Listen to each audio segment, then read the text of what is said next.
어떤 그런 경우도 많았죠. 선교사님이 선교하러 복음을 전하러 그 땅에 가서 거기서 살해당하는 경우. 그러니까 그게 어떻게 보면은 믿는 사람도 그렇고 안 믿는 사람도 그렇고 그게 뭔가 이해할 수 없는 부분이죠. 왜냐하면 아니 니네가 말하는 신이 살아있다며. 신이 살아있는데 니네 신을 전하기 위해서 온 사람을 살해당하게 냅두는 신이 과연 가능하냐? 뭐 이런 식으로. 안 믿는 사람은 이렇게 생각하고 또 믿는 사람은 믿는 사람대로 그냥 하나님의 뜻대로 살려고 했는데 성경에는 분명히 보호해 주신다, 지켜 주신다 이런 표현이 분명히 나오는데 왜 우리 사랑하는 뭐 선교사님의 가족이든 뭐 그런 분들이 왜 이렇게 죽게 내버려 두셨습니까?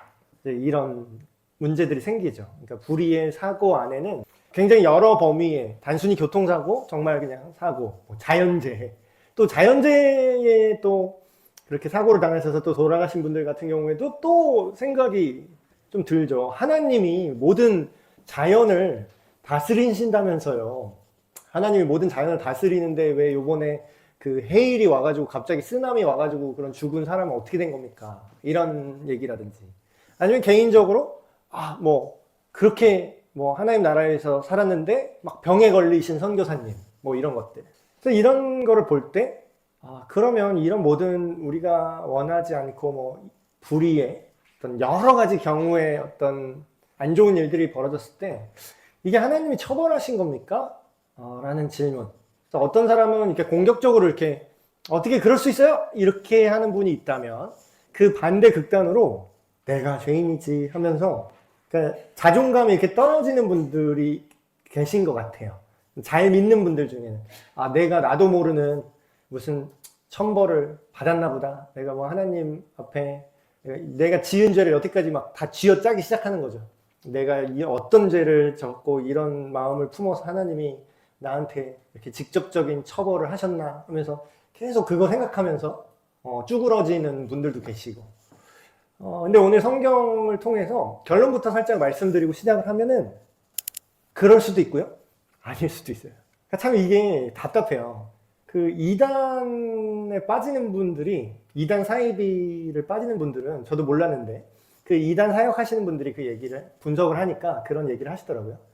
이단 사이비에 빠지는 사람은 그 결이 같은 걸로 계속 가게 돼 있대요. 그러니까 예를 들면은 뭐 신천지에 있다가 거기서 나왔어요. 뭐가 거기서 싸워서 마음에 안 들어서 나왔어요. 그러면 정식 교회로 보통 가는 게 아니라 정통 교회로 가는 게 아니라 다른 이단으로 또 간대요.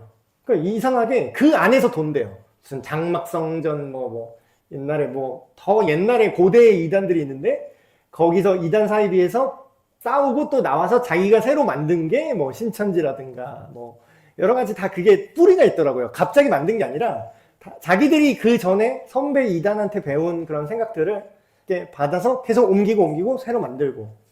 근데 이제 그 이단 사이비들의 특징 중에 하나가 뭐냐면요. 성경 말씀을 정확하게 풀이해드립니다 하면서 하나님의 뜻은 이겁니다. 기존 교회는 이걸 몰라요. 우리만 알아낸 비밀이에요. 그래서 정확하게 앞뒤를 딱 분명하게 얘기해줘요. 분명하게. 근데 여러분 이게 웃긴 게 분명하다라는 건 결국 해석이 분명하다라는 거잖아요. 해석. 그렇죠? 근데 이단 사이비는 분명할 수밖에 없어요. 왜냐면 지들이 만들어낸 거거든요. 자기들의 만들어낸 교리는 자기들의 만든 세계관에서는 앞뒤가 딱 맞게 설정되어 있습니다. 그래서 굉장히 선명해 보이죠. 사람들이 착각을 해요. 기존 교회는 이렇게 성경이나 이런 걸로 대답 똑바로 못하는데 모른다라는 얘기하고 여기는 우리 선생님은 다 선생님으로 시작해서 교주가 되는 거죠. 우리 선생님은 성경의 비밀을 이렇게 풀어내셨다. 이거다 하고 딱 답을 줘요. 예를 들면 이런 주제 같은 경우는 딱 답을 말할 거예요. 정확하게. 이거는 이래서 그래. 그 조상신을 모셔서 그래. 뭐 이런 식으로 뭔가 도를 아십니까? 그쪽에서 딱 명확하게 얘기해줘. 이거 뭐 조상한테 제사 안 드려서 그래 하고 딱 되게 명확하잖아요. 그게 사실이든 아니든 굉장히 명확한 대답을 줍니다. 그러다 보니까 이제 사람들이 빠지는데 왜 정통 기독교 진리, 그러니까 정통으로 성경을 올바르게 있는 그대로 해석을 하면요. 반드시 모호한 지점이 무조건 생겨요. 그게 진리가 아니라서 모호한 게 아니라 오히려 진리기 때문에 모호합니다. 왜냐하면 하나님이 진리신데 하나님은 우리가 명확하게 다 알 수 있습니까? 하나님의 모든 뜻과 계획을 내 마음대로 내가 원하는 때에 내가 이해할 수 있는 방식으로 지금 나한테 뱉어내세요. 하나님 해서 하나님이 내 말을 계속 들으면 그게 하나님입니까? 내 꼬붕이지. 오늘 이 주제도 마찬가지예요. 우리가 하나님을 이해할 수 없는 그런 지점들이 반드시 생깁니다. 반드시 생겨요. 이건 필연입니다. 근데 하나님이 일일이 그거를 우리한테 사족을 다 달아서 우리 눈치 보거나 우리 감정 끌려간다거나 그러면 하나님의 일을 못 하시겠죠. 그렇지만 그렇다고 해서 결론이 모른다. 그럴 수도 있고 아닐 수도 있다. 이러면은 우리가 열받잖아요. 제가 옛날에 그랬던 것처럼. 그래서 성경에 그래도 너무 감사한 건요. 성경에 어떻게 그럴 수도 있고 안 그럴 수도 있는지까지는 정확하게 얘기를 해주세요.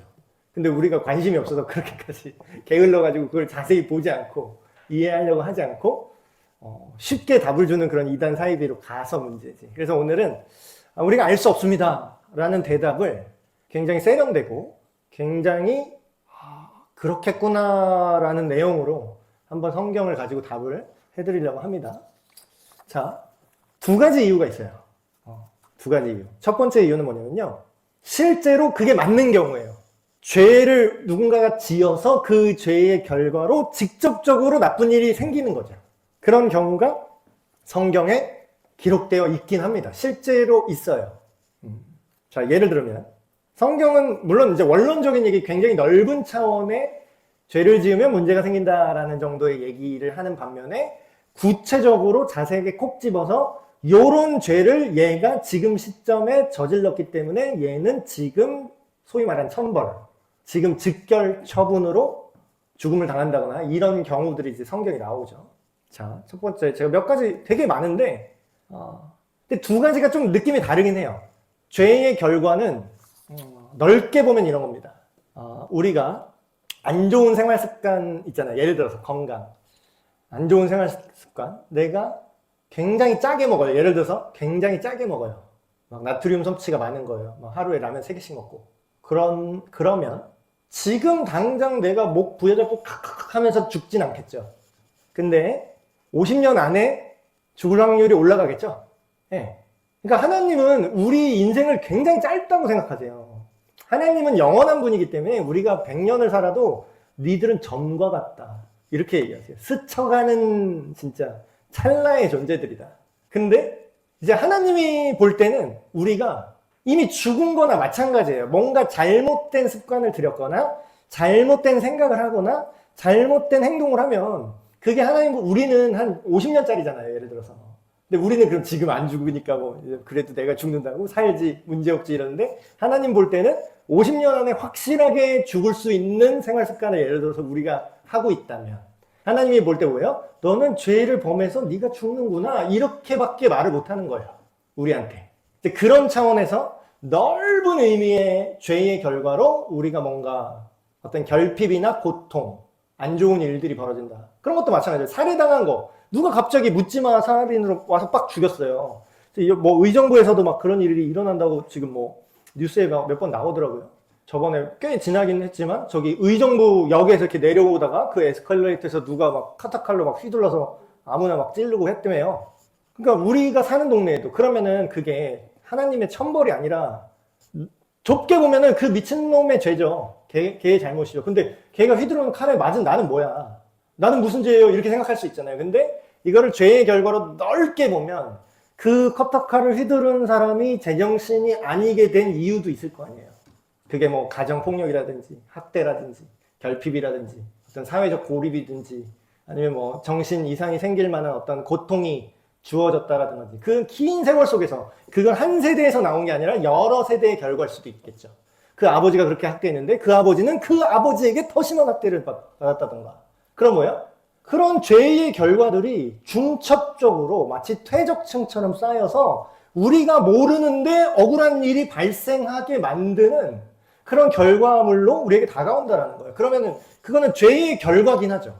근데 하나님이 딱 그거를 꼬집어서 심두한 지나가는데 얘가 칼부림해서 얘를 다치게 해야지 이렇게 물론 기획하셨다기보다는 그거는 죄가 무작위로 자기의 자유의지로 죄를 선택했을 때 그 결과들이 이 땅에 어느 정도 나타나도록 하나님이 이 용어도 되게 조심스러운데 허용하셨다에 가까워요. 허용. 근데 이거에 대해서 뒤에서 다시 정확하게 얘기하겠습니다. 근데 이거랑 콕 집어서 하나님이 넌 죽어야겠다 하고 팍 죽이는 경우가 성경에 나와요. 이거는 전혀 다른 느낌이죠. 근데 어쨌든 둘 다 공통점은 뭐예요? 죄의 결과로 어떤 안 좋은 일이 직접적으로 일어나는 이유예요.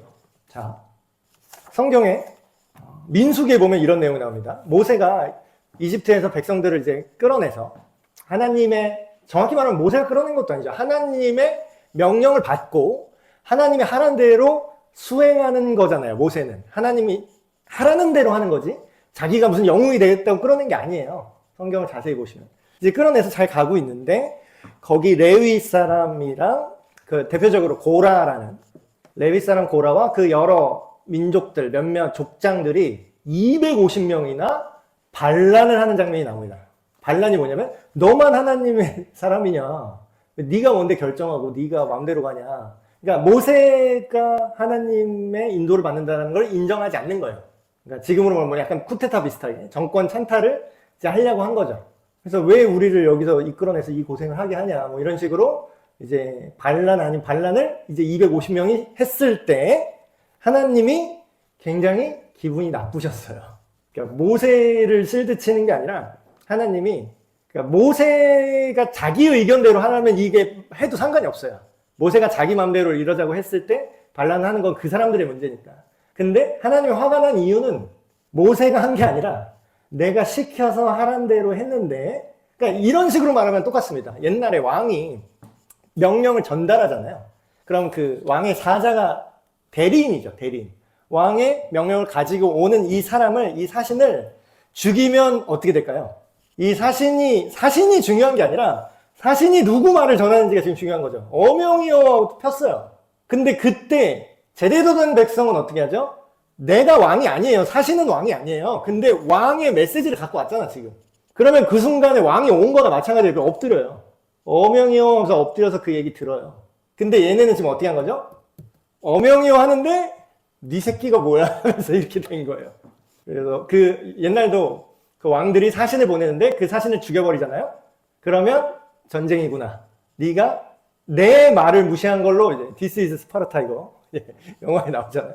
그러니까 지금 모세한테 반란을 했다라는 건 이 맥락에서 오늘날 또 이 본문 가져다가 또 담임 목사한테 그렇게 함부로 태양하면 하나님이 이렇게 죽이십니다. 이런 설교하지 마. 그런 거 하면 안 돼요. 그런 뜻이 아니잖아요. 지금 앞뒤 맥락이 다르잖아요. 오히려 그 반대입니다. 이 앞에 담임 목사가 얘기를 하더라도 담임 목사가 오히려 하나님 말씀에 벗어나 이상한 얘기를 하면은 담임 목사를 제껴야 되는 거예요. 근데 이제 여기서는 온전하게 하나님의 말씀을 전하고 그대로 끌고 가려고 하는 모세에게 반기를 들었다라는 건 하나님께 반기를 들었다라는 거죠.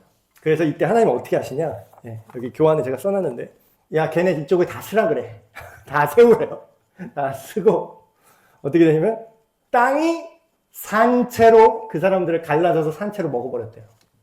저는 이 말씀을 옛날에 읽을 때는 잘 이해가 안 되는데, 요새 오히려 이해가 돼요. 싱크홀. 갑자기 지나가다가 땅 팍 꺼지면서 확 다 먹어버리죠.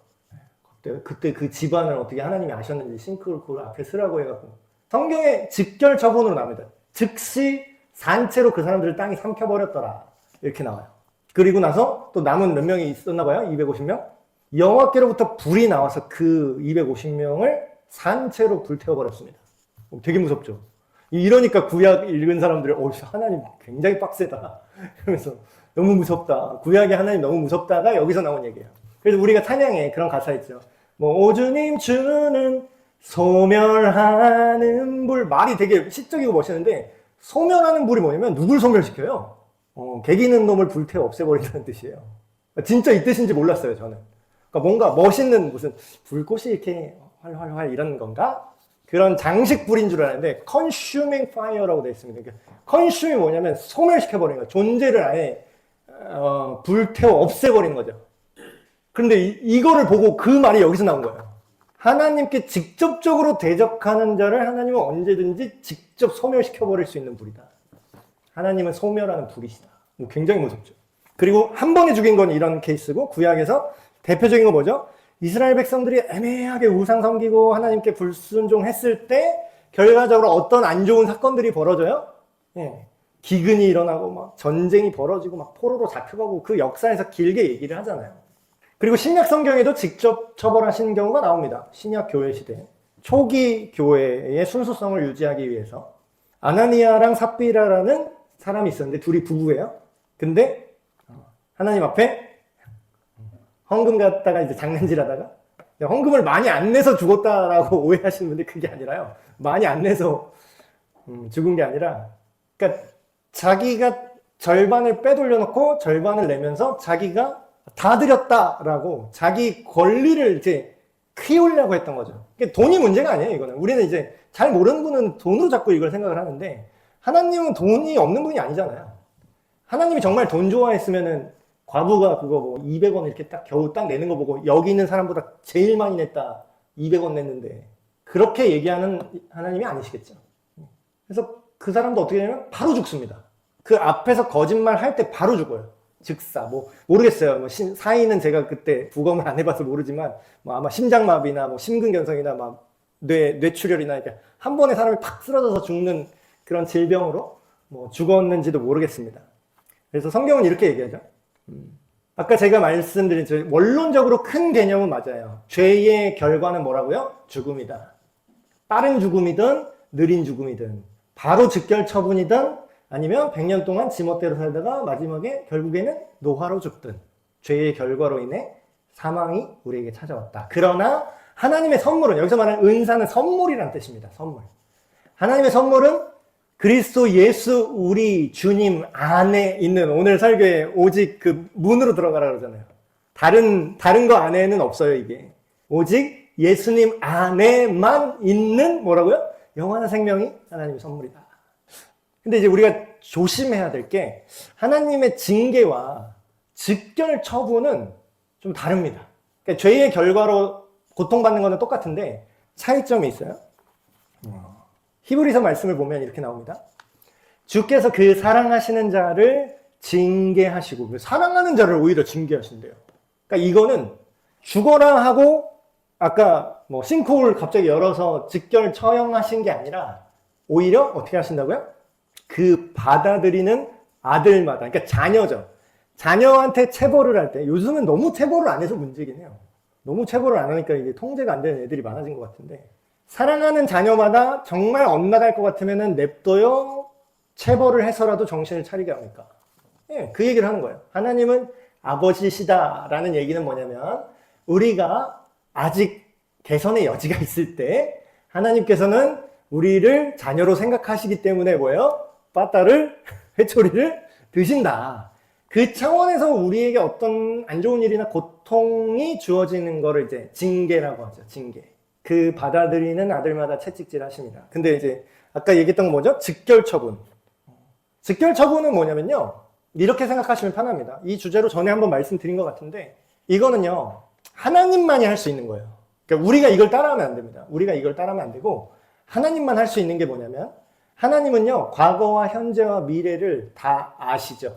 그래서 이 A라는 사람, 예를 들어서 아까 그 고라자손과 싱크홀이 잡아먹어버린 그 사람과 불살라 바로 소멸시켜버린 그 250명을 왜 그렇게 할 수 있었냐면 하나님은 그 사람들을 냅둬 봐야 어차피 그쪽으로 갈 거라는 걸 너무나 잘 아시기 때문에 평행선 같은 거죠. 우리가 어떤 여지가 있으면 이렇게 언젠가는 그래도 만나겠지. 이런 소망을 가지고 복음도 전하고 교육도 하고 하는 거잖아요. 근데 하나님은 평행선 같이 얘는 더 가봐야 이제 열매도 없고 오히려 더 큰 악을 다른 사람을 잡아먹는 그런 악한 악이 되겠구나 하나님이 판단하셨을 때 근데 이건 우리가 할 수가 없는 거죠. 우리가 할 수 있는 건 뭐냐면 하나님이 그렇게 판단하신 사람들한테 어떻게 했는지만 볼 수 있을 뿐입니다. 그래서 하나님이 즉결 처분하시는 장면들이 나와요. 노아의 홍수도 그렇고 뭐 이런 부분이나 몇몇 부분에 하나님이 직접적으로 죽여버리시는 경우가 나오죠. 근데 그 몇몇 경우를 제외하고는 사실 대부분은 진짜 어지간하면 하나님보다 참을성이 많은 인간이라고 생각하는 사람들이 있을 수 있는데 아마 없을 거예요. 그거는 말이 안 됩니다. 하나님이 정말로 오래 참으세요. 정말로. 근데 성경에서 그 하나님 성격을 좀 알았다면 그 하나님이 안 참고 이렇게 불살라 버렸어 하면은 오히려 반대로 생각해야 되는 거죠. 하나님이 너무해가 아니라 얘한테는 우리가 볼 수 없는 어떤 이미 틀린 뭐를 하나님이 보셨구나. 두 번째 이유가 있습니다. 이게 이제 우리가 좀 주목했으면 좋겠는 부분인데, 뭐만 안 좋은 일 일어나면 내가 뭐 하나님이 나를 때리시나 봐. 이렇게 또 생각하는 사람이 있잖아요. 쉽게. 근데 진짜 맞을 놈은 보통 이렇게 생각을 안 해요. 진짜 즉결 처분 당할 애들은 이런 생각을 안 한다니까요. 아까 그 실시간으로 불살라버리고 싱크홀이 먹어버린 애들은 이런 생각조차 안 했을 겁니다. 이런 생각을 할 수 있다는 거는 개선의 여지가 있는 애들이란 뜻이거든요. 근데 두 번째 이유는 내가 죄를 지었기 때문에 나에게 안 좋은 일이 일어난 게 아니라 다른 이유에서 하나님이 우리에게 고난을 허용하신 부분이 있다는 거예요. 이것도 성경에 케이스가 나와 있습니다. 자, 욥기를 보면 욥한테 우리가 상상할 수 없는 말도 안 되는 재수 옥 붙은 일들이 계속 일어나죠. 자식이 갑자기 다 죽고 재산이 다 망하고 키우던 사업, 키우던 가축, 사업 다 망하고 우리 식으로 하면 집 다 압류당하고 사기당하고 애들 병 걸리고 나도 병 걸리고 다 죽고 막 그냥 개판 난 거예요. 그 일이 욥한테 일어났을 때 친구들이 와갖고 이런 얘기를 하잖아요. 계속 한다는 얘기가 계속 그 얘기예요. 네가 뭔가 잘못을 한 게 있기 때문에 네가 지금 하나님한테 저주를 받은 거야. 이 얘기를 친구들이 계속 했던 거죠. 근데 하나님이 나중에 찾아오셔서 그 말을 했던 친구한테 화를 내십니다. 하나님이 노한다는 건 이게 아까 소멸하는 불이시잖아요. 그런 불같은 능력을 가진 분이 이제 화가 나면 얼마나 무섭겠어요. 내가 니들한테 지금 화가 났다. 왜냐하면 너희가 내가 이럴 거야 라고 말한 것이 내 사랑하는 종 욥의 말처럼 올바르지 못해. 더 쉽게 말하면 이런 겁니다. 그거 아닌데? 이 뜻이에요. 여기가 뭔가 죄를 지어서 지금 하나님한테 고통을 받는 거야. 하나님 나타나서 아닌데? 이러시는 거예요. 내가 그런 거 아닌데? 얘가 죄 지어서, 정확히 말하면 내가 그런 게 아닌다라기보다는 욥이 죄 지어서 지금 벌 받는 거 아닌데? 이렇게 얘기하는 거예요. 또 예수님의 설명도 있습니다. 나중에.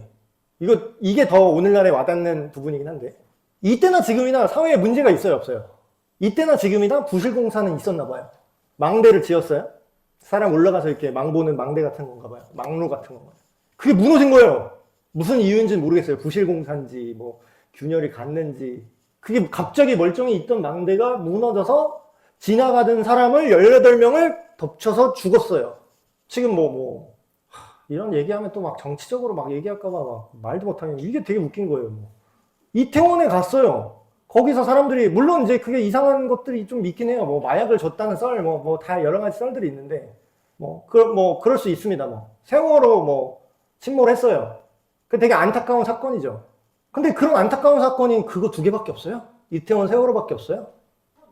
네, 최근에 난 무슨 액션 영화 보는 줄 알았어요. 무슨 마이클 베이 막 터지는 그런 영화 본 줄 알았어요. 비행기가 가다가, 공항에 착륙하다가 부딪혀서 터지는 걸 실시간으로 보여줬더라고요. 그 공항에서 그런 사건이 보도가 된 것만 있지 안 된 거는 얼마나 많겠습니까? 그 한문철의 무슨 CCTV 그런 거, 교통사고 난 거 전문을 보는 그런 이제 유튜브 보면, 와, 진짜 말도 안 되게 사고 나요. 자, 그 모든 사고, 지금 이 순간에도 사고가 일어나고 있어요. 어디선가는. 그러면 그게 다 그 사람 실시간으로 하나님이 죄진 놈 찾아가지고 유도미사일처럼 딱 AI처럼 얘 이런 죄 지었으니까 얘는 이렇게 죽고 얘는 이런 참사 하나님이 그렇게 하실 거냐라는 거예요. 근데 이제 그거랑 비슷하듯이 세월호가 침몰했어요. 이태원에서 참사 일어났어요. 무안 공항에서 비행기가 폭발했어요. 오늘 이때로 말하는 거예요. 망대가 무너졌어요. 물론 그 망대에 잘못 지은 놈 누가 뇌물 받아서 그거 철근 빼먹은 놈 있겠죠. 그런 건 잡아야지. 진상 규명해야죠. 사고지. 사고를 일으키게 했던 무슨 행정적이든 뭐가 있었겠죠. 그럼 재발 방지해야지. 사람이 자꾸 지하철에 뛰어들어서 자살하니까 못 뛰어들게 그거 게이트 만들었잖아요, 우리나라. 그러니까 뭔가 발전된 거는 사람들의 피를 먹고 발전된다고 하잖아요. 거기서 뭔가 사고가 있었기 때문에 그 다음에는 그걸 개선하고. 그렇죠? 예수님이 이렇게 얘기하는 거예요. 그 망대가 무너져서 18명 죽은 게 이 사람이 하나님의 천벌 때문에 죽은 줄 아니? 이렇게 물어보는 거예요. 예루살렘의 수많은 다른 사람보다 이 18명이 더 죄가 많아서 지금 하나님의 천벌을 받은 거 같니? 이렇게 물어보는 거예요. 근데 예수님이 뭐라 그래요? 아닌데 내가 너희에게 이르노니. 그 뒷부분은 여기다 다 쓰진 않았지만 더 큰 얘기를 하시죠. 누구든지 하나님의 말씀대로 살지 않고 되게 원론적인 죄에 대한 얘기를 하세요. 너희가 이 구원의 길로 너희 죄를 용서받지 못하면 누구든지 이와 똑같이 망할 거야. 그러니까 예수님 볼 때 똑같은 거예요. 사고로 갑자기 죽으나, 자기 수명대로 잘 살아서 100세 120세에 그냥 자연사 하시거나, 죄 문제 해결 못하면 뭐예요? 똑같이 죽음에 이른 거예요. 영생이 없는 자에게는 갑자기 죽으나, 제명에 죽으나, 예수님 볼 때는 그냥 죽음은 똑같은 거예요. 그래서 예수님이 이 사고에 집중하지 말라고 얘기하시는 거잖아요. 이 사고에 집중하면 어떻게 돼요? 아, 저 사람이 특별히 죄를 지어서 저 사람만 저렇게 저주를 받은 거다. 아니에요. 우리의 저주는요, 100년짜리예요. 예수님이 없으면요, 우리는 120살까지 살다 죽어도요, 어차피 끝이에요. 아니, 예수님 안에서 영원한 생명이 있는데, 하나님과 영원한 관계가 펼쳐지는데, 그런 영원이란 시간 속에서 그게 120년이면 어떻고, 갑자기 젊을 때 죽은 거랑 무슨 차이가 있습니까? 영원이란 시간을 볼 때는 그거는 차이가 없는 거랑 똑같아요. 그냥 저만 하라니까요, 저만 하라. 자, 그리고 다른 이유, 아까 얘기한 거.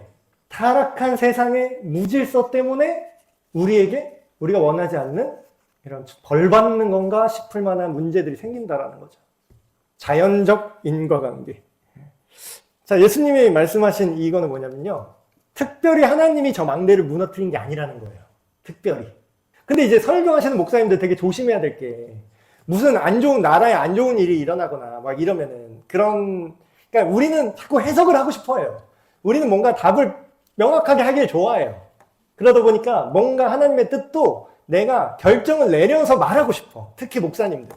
막 코로나 왔을 때 어떤 목사님들이 있었는지 아세요? 이거는 하나님의 심판입니다. 우리가 회개하라고. 아주 틀린 말은 아니죠. 그럴 수도 있는데 문제는 뭐냐면 코로나 안 왔어도 우리가 회개 안 하면 뒤져요. 우리가 잘 먹고 잘 살아도 코로나 안 왔어도 우리가 막 흥청망청하면서 맨날 요트 타고 다니고 하나님 말씀 내 알바노 하고 살면요, 코로나 안 와도 멸망해요. 그러니까 그런 해석이 쓸모가 없는 해석이라니까요. 우리가 막 회개하지 않았어 이런 일, 물론 맞긴 해요. 근데 안 그래도 어차피 맞는 말. 또 이런 말씀을 하십니다. 나면서부터 태어나자마자 선천적인 시각장애인이 있는 거죠. 선천적 시각장애인. 태어나자마자 눈이 안 보여요. 근데 이 사람이 누구 죄 때문에 이렇게 된 겁니까? 라고 예수님한테 물어봐요. 이 당시 유대인들은 특별히 더 하나만 알고 둘은 모르는 거죠. 아까 죄의 결과로 우리의 질병과 죽음과 안 좋은 것들이 파생되었다. 그거는 맞는데 그거를 아예 인과관계로 모든 거를 다 연결을 해버렸던 거예요. 이 시대 사람들은. 그래서 뭐예요? 이 시대 사람 장애인은 부정하다. 왜 부정하냐? 이 사람은 뭔가 하나님의 저주를 받았기 때문에, 뭔가 죄를 지었기 때문에 지금 저주를 받았기 때문에 장애인은 성전에 들어올 수 없다. 이런 식으로 율법이 있는 거예요. 부정하다. 근데 만약에 그게 하나님의 진짜 뜻이었으면 영원히 그렇게 부정하다 막 병 걸린 사람 성전에 못 들어오고 예배도 못 드려, 너는 들어오면 안 돼, 이걸로 끝나야 되는데 예수님이 오셔서 어떻게 했죠? 부정한 자를 깨끗하게 하셔서 자, 가서 모세의 율법대로 제사장한테 이제 깨끗해졌는데요 보여주고 성전으로 이제 들어와라, 이렇게 얘기하시죠. 그러니까 아까도 마찬가지예요. 교회에도 누구 이런 사람은 교회 오면 안 되고 저런 사람은 교회 오면 안 되고, 그게 아니고 누가 교회 옵니까? 그러면 누가 교회 와요? 저도 못 올 것 같은데, 제가 동성애자는 아니지만 마음속에 악한 생각한 사람 교회 오면 안 되고, 아무도 설교자가 못 들어와, 목사인데 교회 못 들어와, 안 돼요. 그러면 아픈 사람은 절대 병원에 들어올 수 없습니다. 이거랑 똑같은 뜻이에요. 자, 누구 죄 때문에 그렇습니까? 예수님이 이렇게 대답하십니다. 이 사람이나 그 부모가 특별히 어떤 죄를 지어서 하나님이 직접적으로 처벌하신 게 아니야, 이렇게 얘기합니다. 모르죠. 근데 이 경우에는 그게 확실해요. 예수님이 그걸 말하셨으니까. 오히려 그에게 하나님이 어떤 일을 하실 건데 그거를 본보기로 너희들한테 보여주려고 이 사람의 인생이 이랬던 거야. 그래서 그 눈을 뜨게 하는 거를 예수님이 이 사람을 통해서 보여줍니다. 근데 어떤 사람은 또 이렇게 여겨요. 하나님보다 더 막 인권 감수성이 많으신지 뭐 어떻게 한 사람의 인생을 그렇게 교보제로 쓸 수가 있습니까? 막 이러면서 또 하나님을 막 정죄해. 제가 볼 때 이런 얘기 하는 사람보다 하나님이 진짜 말도 안 되게 오래 참으시고 하나님이 정말 선하신 것 같아요. 정말 그 사람이 욕하는 것처럼 하나님이 그런 성격이었다면 그 사람이 말할 때 입을 그냥 비틀어 버렸을 것 같아요. 근데 그 사람이 그런 하나님을 욕하는 말을 실시간으로 할 수 있게 하신 것으로 볼 때 저는 하나님이 굉장히 참을성이 뛰어나시구나. 성경에 써 있어요. 제가 그냥 하는 말이 아니라 나는 마음이 온유하고 겸손하고 나는 오래 참고. 자, 이런 케이스가 똑같은 것처럼 보이지만 전혀 다르게 해석해야만 하는 케이스를 성경에서 그냥 보여주시는 거죠.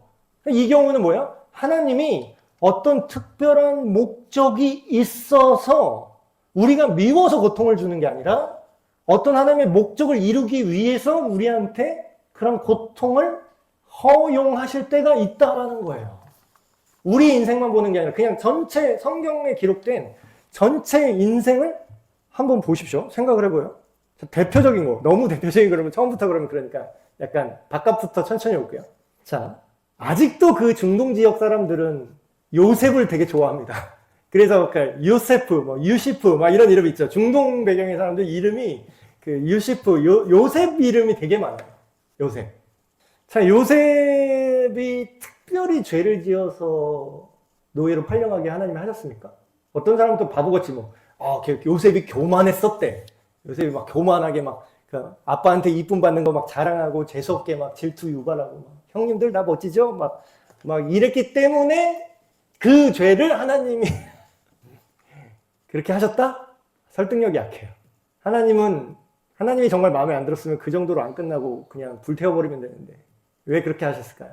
우리가 창세기를 읽어보면 요셉의 이야기 끝부분을 보면은 그가 이유 없이 받았던 고난들이 하나님의 특별한 목적 때문이었다고 자기 입으로 말하는 그 고백을 우리가 읽게 됩니다. 마지막에 어떻게 돼요? 엔딩에서 요셉이 이집트의 총리가 된 상태에서 가족들 다시 불러 모아서 가족들 굶어 죽을 뻔한 거 다 살려주면서 자기 입으로 이렇게 말합니다.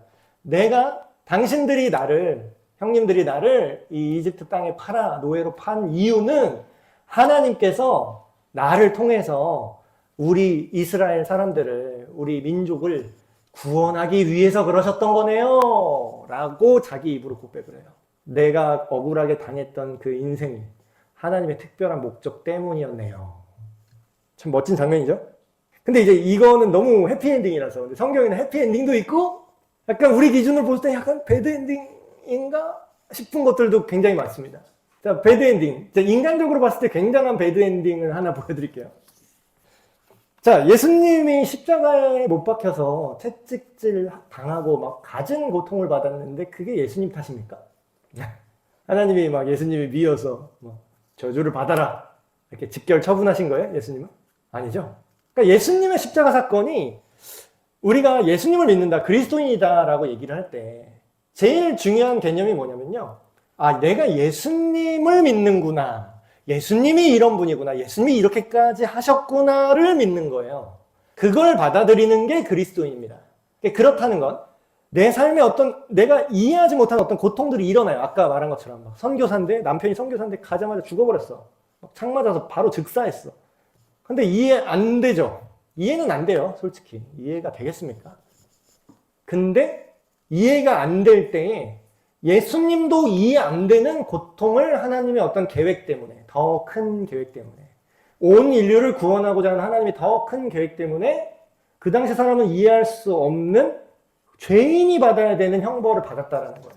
그때 우리가 그리스도인이라면 그걸 생각을 하는 거죠. 당장 내 남편이 죽은 거, 당장 내 자식이 무참하게 죽은 거, 그런 거는 우리가 이해할 수 없어요. 그거는 그냥 평생 품고 가는 거예요. 근데 그럼에도 불구하고 내 남편을 죽인 그 부족들한테 그 돌아가신 선교사님들의 아내들이 거기에 가서 복음을 계속 전해요. 그러니까 가짜로 믿는 사람은 이렇게 할 수가 없습니다. 그러니까 우리가 선행을 해야 구원받는 건 아니지만 진짜로 구원받은 하나님의 백성은 이 예수님의 마음과 원리를 알고 느끼는 사람이기 때문에 진짜 미친 행동이 가능한 거예요. 안 믿고서는 불가능한 행동을 할 수 있는 거죠. 상식적으로 생각해 보세요.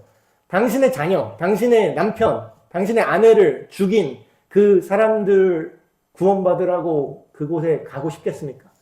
요나는 얘네들이 죽어버렸으면 좋겠어요. 하나님 하면서 도망간 얘기가 4장에 걸쳐 써 있는데. 근데 그걸 했다라는 거예요. 그래서 심지어는 직접 창을 던져서 그 선교사님을 죽였던 그 사람이 예수님을 믿어서 목회자가 됩니다. 그 부족에게 복음을 전하는 목회자가 돼요. 싫어합니다, 싫어. 여러분, 이런 특별한 목적이 있을 수 있어요. 근데 이게 두 개를 어떻게 구분해요, 근데? 이게 정말 내 죄 때문에 내가 하나님한테 얻어맞는 건지, 아니면 내 죄는 아니지만 이런 하나님의 어떤 큰 목적 때문에 나한테 고통이 있는지, 이걸 어떻게 구분을 하죠? 네. 뭐 정확하진 않지만 그래도 이제 가이드라인을 제가 드리려고 합니다. 첫 번째, 일단 나를 먼저 돌아보셔야 돼요. 이건 맞아요. 아까 제가 말씀드렸죠. 직결 처분으로 팍 죽으래는 절대로 자기를 돌아보지 않아요. 근데 일단 자기를 돌아보고 내가 뭔가 내 삶에 어떤 회개하지 않은 죄가 있나? 이런 자세를 갖는 거는 필요합니다. 근데 하지도 않은 거에 대해서 막 괜히 낮은 자존감으로 내가 뭔가 난 하나님이 나를 버리셨기 때문에 이런 거야. 이건 아닌데 실제로 이런 거예요. 자기가 맨날 라면만 먹는데 위가 왜 빵꾸난지 모르겠어. 이건 안 되는 거죠. 그건 나 자신을 돌아봐서 내가 진짜 음식을 너무 짜게 먹고 안 좋은 음식을 먹어서 내 건강이 이렇게 안 좋아진 거구나. 그러니까 죄는 그걸 저지르면요 반드시 그 결과를 남깁니다. 하나님이 그거를 용서해 주시고 하나님이 그걸 회복해 주시는 건 맞아요. 근데 그렇다고 죄 지었는데 내가 안 아픈 건 아니에요. 내가 예수님을 믿어도요, 내가 내 살을 녹일 수 있는 염산 같은 죄를 나한테 부으면요, 내 살은 그때 녹긴 녹아요. 그러니까 아픈 거죠. 그래서 예시를 제가 썼네요. 자기 손을 자기 칼로 찍으면 당연히 안 아프겠어요? 자기가 자기 스스로 죄를 지어서 자기 손등 칼로 찍으면 무조건 아픈 거예요. 그러니까 내가 나 자신을 좀먹는 어떤 그런 죄를 내가 나도 모르게 범하는 건 아닌가를 돌아보는 게 첫 번째죠. 두 번째, 중요한 자세. 교회 안에서 우리가 말 조심해야 될 거. 함부로 다른 사람이 고통받았을 때 네 그 죄 때문에 그래. 이런 말을 하는 건 굉장히 위험한 발언입니다. 이 말 잘못하면 어때요? 욥기에 뭐라고 나와요? 내가 그런 거 아닌데? 하고 하나님이 화날 수도 있어요. 우리가 인과관계가 명확한 죄, 예를 들어서 막 동성애를 즐기고 막 무분별한 성관계를 해서 막 성병이 걸렸어. 그거는 결과가 인과관계가 명확하잖아요. 그런 안 좋은 삶을 살았기 때문에 이런 질병이 걸리고 안 좋아진 거 맞잖아요. 공부를 안 하고 방탕하게 살았으니까 거짓골이 되는 건 그거는 자기가 잘못한 거잖아요. 그런 거 인과관계가 명확한 거는 그렇게 얘기할 수 있지만 우리가 명확하지 않은 그런 문제를 가지고 네가 하나님 앞에 죄를 지었기 때문에 이렇게 된 거야. 헌금해. 이렇게 얘기하니까 돈을 버는구나. 죄 안 지은 사람이 없을까요? 뭐 하나 찔리니까 돈 내는 거지. 그러니까 이거는 사입이고요. 이거는 이제 굉장히 이상한 겁니다. 함부로 그렇게 하나님이 벌을 내리셨다고 함부로 말할 수는 없는 거예요. 마지막으로 세 번째. 고난이 이유 없는 고난. 내가 이해하지 못하는 고통이 반드시 있어요. 반드시 있습니다. 그게 크고 작은 걸 떠나서 내 마음에 고민이 됐던 그 무조건 있습니다. 근데 그때 우리의 자세가 뭐라고요? 첫 번째 나를 돌아봤다면 내가 특별히 막 큰 잘못을 저지르고 막 그런 걸 내가 모르겠어요. 뭐 하나님은 아실 수도 있죠. 근데 나는 솔직히 하나님 모르겠습니다. 그래서 이제 기도를 하는 거거든요. 하나님 저는 이런데 제가 일부러 숨기려고 하는 게 아니라 진짜 저도 잘 모르겠습니다. 하나님 나한테 알려주시고 내가 뭔가 하나님 앞에 큰 죄를 범했다면 하나님 나를 가르쳐 주시고 나를 돌이켜 주시고 깨닫게 해주세요. 그런데도 뭔가 하나님이 그게 없어. 그러면은 이제 목적을 묻는 거죠. 하나님 나를 통해서 지금 이 시간을 통해서 나를 징계하시는 게 아니라면 처벌하시는 게 아니라면 하나님이 어떤 목적을 가지고 나에게 이 고통이 있어야만 내가 할 수 있는 어떤 하나님의 특별한 목적이 있다면 그거를 제가 믿을 수 있게 해주시고 보여주실 수 있으면 보여주시고 보여주실 수 없다면 그것까지 시험 기간이라면 내가 그거를 참고 하나님의 목적대로 내가 변화될 수 있도록 나에게 힘을 주십시오. 그렇게 기도할 수 있는 거죠. 그래서 오늘 결론은 불의의 사고를 우리가 당했을 때 그때 반드시 그것이 꼭 하나님의 직접적인 처벌은 아닐 수 있습니다. 처벌일 수도 있어요. 이러니까 신앙생활을 입체적으로 하셔야 되는 거예요. 죄와 고난이 연결되는 경우가 분명히 있어요. 자기 손으로 자기 발등 찍는 게 있어요, 실제로. 그렇지만 욥과 예수님이 말씀하신 그 말씀처럼 그게 전부가 아니라는 것을 우리가 이해를 하셔야 돼요. 그렇다 보니까 뭐예요? 하나님은요, 우리가 예수님을 믿고 신앙생활을 할 때 공식대로 믿을 수가 없는 겁니다. 여러분, 우리가 사람을 만나고 사람을 사귈 때 우리가 공식대로 행동하나요? 내가 우리 아내를 오늘 만나야 되는데, 자, 이렇게 얘기하면 1번이라고 얘기하면 내가 2번이라고 대답하고, 이게 막 대본을 내가 정해서 다녀. 사람을 만날 때 그렇게 공식대로 움직입니까? 사람이? 아니죠. 하나님을 자꾸 비인격화하는 경우가 너무 많아요. 하나님 앞에 요것만 하면. 근데 이게 종교는 그렇게 하거든요. 종교는 굉장히 신을 비인격적으로 만들어버립니다. 예를 들어서 하루에 5번 정해진 그 시간에 기도해야 돼요. 그게 신을 만나는 방법이야. 그거 어기면 신이 싫어해. 그럼 뭐예요? 오히려 더 쉬울 수도 있어요. 왜냐하면 그것만 지키면 딱 공식처럼 하면 되잖아요. 공식처럼. 근데 하나님은 그렇게 공식으로 하나님을 만날 수 있지 않습니다. 실제로 유기적으로 생각하고 유기적으로 상황에 따라서 하나님과 소통을 해야 돼요.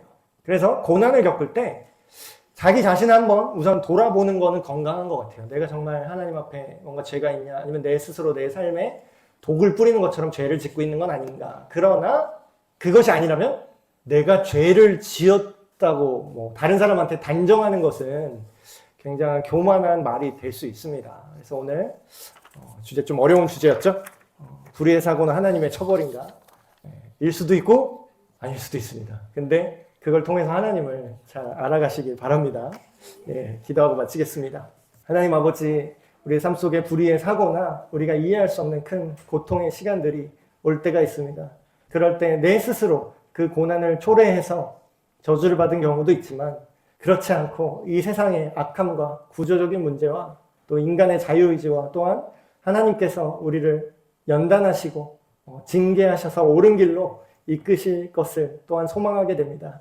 하나님, 우리가 이 고난을 당할 때 우리 믿음이 연약해지지 않게 하시고 오히려 하나님을 신뢰하고 믿음을 가지고 주님을 붙잡았던 믿음의 선배들처럼 우리 또한 그 길을 걸어가게 하여 주시옵소서. 우리 주 예수 그리스도의 이름으로 기도합니다. 아멘.